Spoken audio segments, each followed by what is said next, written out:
Hər vaxtınız xeyir, dəyərli izləyicilər. Bu videomuzda Dövlət İmtahan Mərkəzinin keçirdiyi sınaqların tərkibində olan suallardan ibarət 10 suallıq izah paylaşacağım sizlər üçün. İzaha keçmədən öncə kanala abunə olaraq paylaşılan videolardan davamlı olaraq faydalana bilərsiniz. Dərslərimiz haqqında əlaqə saxlamaq istəyənlər ekranın bu hissəsindəki 055 418 82 02 telefon nömrəsi ilə bizə müraciət edə bilər. Gəlin keçək sualların izahına.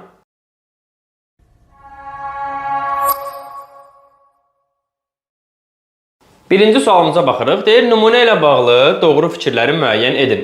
Saldı xalısını səhraya min gül, bəzədi torpağı süsənlə sümbül. Belə bir şeir verilir bizə, 4 misradan ibarətdir. Birinci misrada müxtəlif nitq hissələrinə aid amonim sözlər işlənmişdir.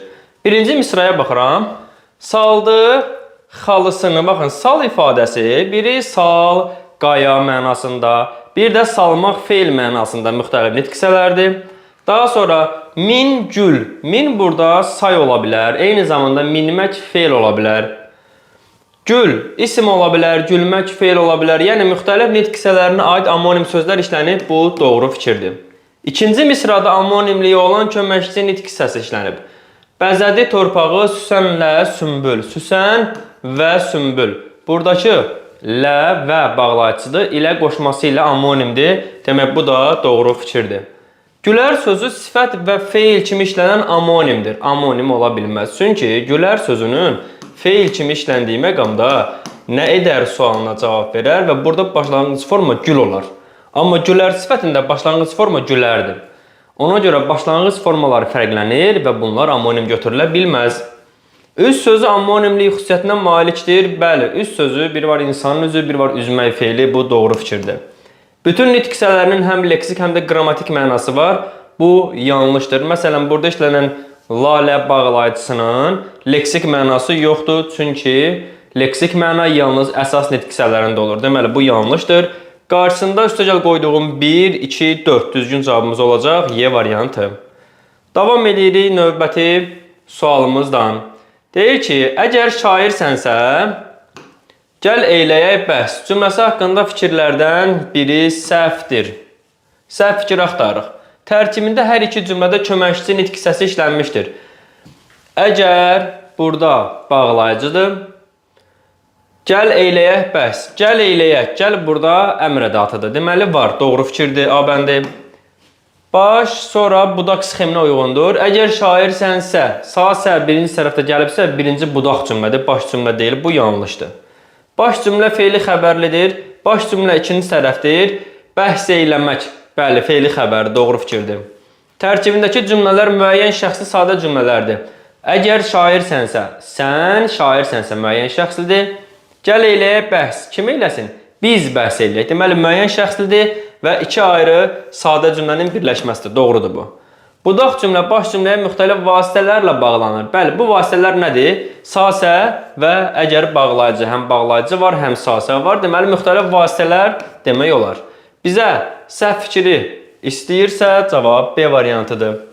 Davam edirik növbəti sualımızdan. Cümlələrdə fərqləndirilmiş sözləri nəzərə alaraq uyğunluğu müəyyən edin. Söz ilə əməl ruhun güzgüsüdür.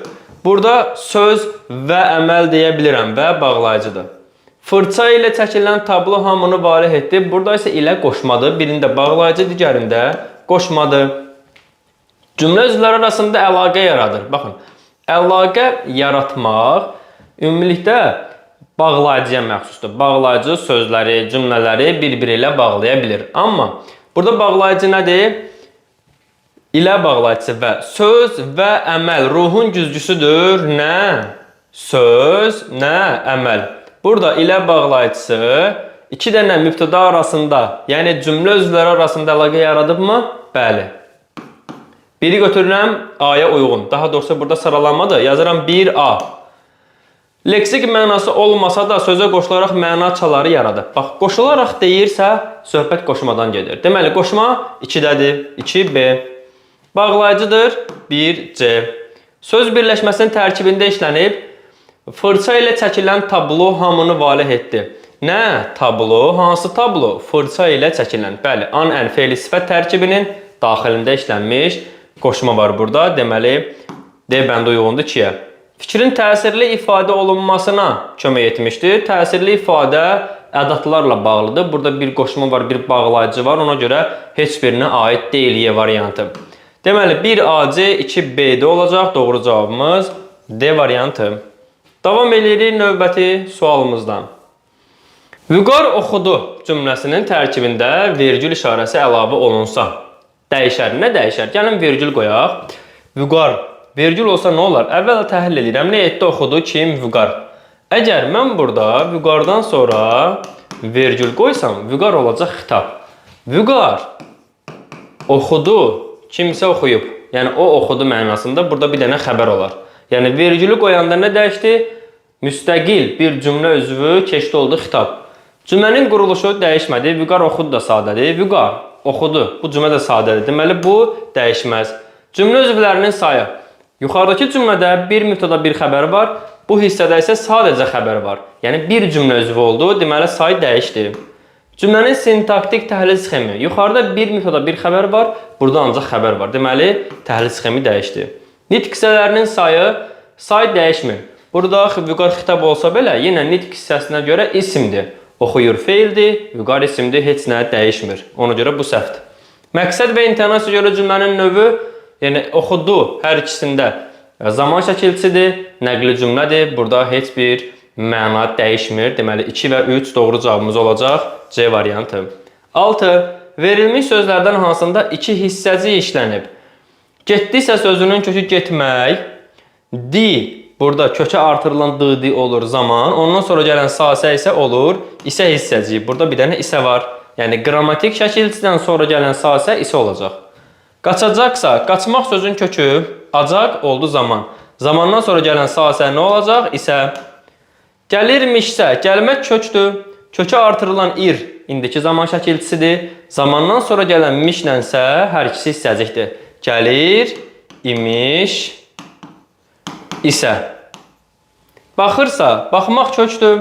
Ir, kökə artırılan indiki zamandır. Sasə, baxır, isə. Görəcəklərsə, görmək kökdür. Əcək zaman, lər, şəxs xəbərli cəm şəkilçisi. Sasə olacaq, isə. Yəni, hamısında isə var. Bir dənə C bəndində gəlir, imiş, isə. Cavab C variantı olacaq. Davam edirəm növbəti sualdan. Altından xətt çəkilmiş ifadələr əsasında uyğunluğu müəyyən edin. Bizə dünyanın ən sülhsevər xalqlarından birinə artıq obyektiv qiymət verməyə başlayıblar. Hamımız Azərbaycanlılar, Anadolu türkləri, Pakistan vətəndaşları haqq işində birlik nümayiş etdirdik. Deməli, özündən əvvəlki cümlə üzvünü aydınlaşdırır. Özündən əvvəlkini. Bizə, kimə? Dünyanın ən sülhsevər xalqlarından birinə aydınlaşdıran oldu. 1. A. Söz birləşməsinin aslı tərəfidir. Burada söz birləşməsinin hamımız nümayiş etdirdiyi ikinci cümlədə söz birləşməsi yoxdur. Daha sonra bizə dünyanın ən sülhsevər xalqlarından birinə obyektiv qiymət burada yoxdur. B bəndi heç birinə aid deyil. Xalqlarından birinə. Bu birinə də aiddir bura. Daha sonra həmcins mübtədalarla eyni vəzifədədir. Hamımız kim? Azərbaycanlılar, Anadolu türkləri. Bəli, 2-yə biz aid eləyə bilərik C-ni. Mübtəda vəzifəsindədir. Eyni rolda cümlədə yerini dəyişə bilər. Baxın, hamımız ifadəsi yerini dəyişə bilər. Məsələn, Azərbaycanlılar, Anadolu türkləri, Pakistan vətəndaşları hamımız. Burada hamımız cümlənin sonuna gələ bilər və bu zaman qoşa nöqtə yox, tire işarəsindən istifadə olunacaq. Yəni, ikinci cümlə dəyişə bilər, 2D yazılır. Söz birləşməsi ilə ifadə olunub, dünyanın ən sülhsevər xalqlarından biri. Bəli, bu olacaq birinci fikrə 1Y. Deməli, 1A, Y, 2C, D. Düzgün cavabımız olacaq D variantı. Baxaq növbəti sualımıza. Meşələr diyarında Cırtdan adlı balaca oğlan nənəsi ilə şad xürrəm yaşayır. Cümləsindəki ikinci dərəcəli üzvlərin ardıcıllığını istəyir. Biz ümumiyyətlə ikinci dərəcəli üzvləri istəsə də, istəməsə də cümlənin baş üzvünü tapmalıyıq və sual verərkən birinci xəbəri tapın. Xəbəri tapıram. Nə edirdi? Yaşayırdı. Xəbəri tapandan sonra mübtədaya gəlirik. Mübtədanın 3 dənə sualı var. Kim, nə, hara? Verilən cümlənin məzmunundan asılı olaraq xəbərə biz ya kim sualını, ya nə sualını, ya da hara sualını verməliyik. İndi gəlin baxaq. Kim yaşayırdı demək olar. Meşələr diyarında Cırtdan adlı balaca oğlan. Baxın, çox adam bunu Cırtdan adlı balaca oğlan yaşayırdı kimi götürür. Biz əgər söz birləşməsi kimi bir neçə ifadəni birlikdə götürürüksə, burada əsas tərəfə baxmalıyıq və əsas tərəf birləşmənin ən sonuncu sözüdür, oğlan. İndi bunun birlikdə götürülmə səbəbi ismi birləşmədirsə əgər ya mənsubiyyət olmalıdır, feili birləşmədirsə əgər feilin təsriflənməyən formaları olmalıdır, düzdürmü? Oğlana baxıram, nə mənsubiyyət yoxdur, nə də heç feilin təsriflənməyən forması deyil. Ona görə də mən bunun təhlilini necə eləyirəm? Nə edir? Yaşayır kim? Oğlan.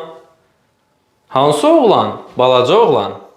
Hansı oğlan? Cırtdan adlı oğlan. İndi burada deyə bilərsiniz ki, ay müəllim, bəs Cırtdan adlını niyə bir yerdə götürdük? Çünki adlını biz oğlanla təkcə uzlaşdıra bilmirik. Baxın, hansı oğlan adlı oğlan uyğun gəlmir. Cırtdan adlı oğlan cümlənin məzmunu əsasən. Harada yaşayır? Meşələr diyarında. İndi bu iki sözü niyə birlikdə götürdük? Çünki meşələrin diyarı isim birləşmədir. Daha sonra yaşayırdı, necə nə cür, şad xürrəm, nə tərzdə, kim ilə, nənəsi ilə, bu da olacaq tamamlıq.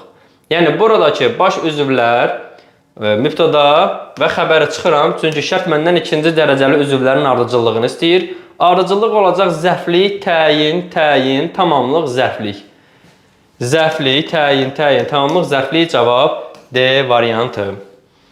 Davam eləyək növbəti sualımızdan. 9. Hansı cümlədə güman, şübhə bildirən ara söz işlənmişdir? Təəssüf ki, təbii fəlakətlərdən qaçmaq mümkün olmur. Təəssüf ki, əfsuslanma ifadə edir. Güman, şübhə deyil. Digər bəndlərə baxaq. Görək hansında var. Bəlkə də dünyada Araz qədər mürəkkəb və faciəli tale olan başqa bir çay yoxdur. Deməli, biraz bu testi sağa çəkim əvvələ. Aha. Yoxdur. Bəlkə də güman və şübhə bildirən modal sözdür. Elə ikini götürürük. Görünür bu məlumat yalan idi. Bəlkə də görünür. Bunların hər biri güman, şübhə ifadə edir.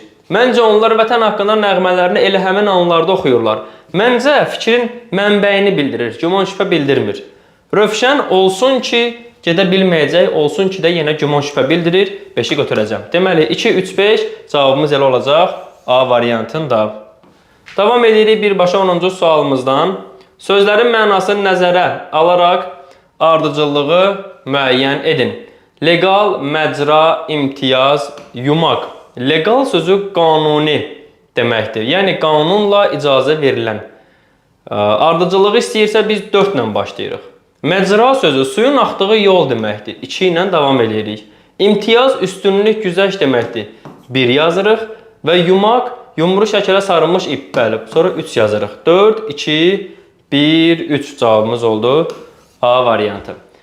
Dəyərli izləyicilər, bu videomuzun da sonuna gəldik. Siz də kanala abunə olaraq paylaşdığımız videoları bəyənin. Siz özünüz də paylaşın ki, hər kəs bu videolardan istifadə edə bilsin.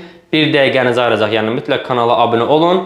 Daha sonra bizim dərslərimizlə kimlər maraqlanırsa 055 418 82 02 nömrəsi ilə bizimlə əlaqə saxlayıb WhatsApp-da yaza bilərsiniz. Sağ olun, növbəti izahlarda, növbəti videolarda görüşərik.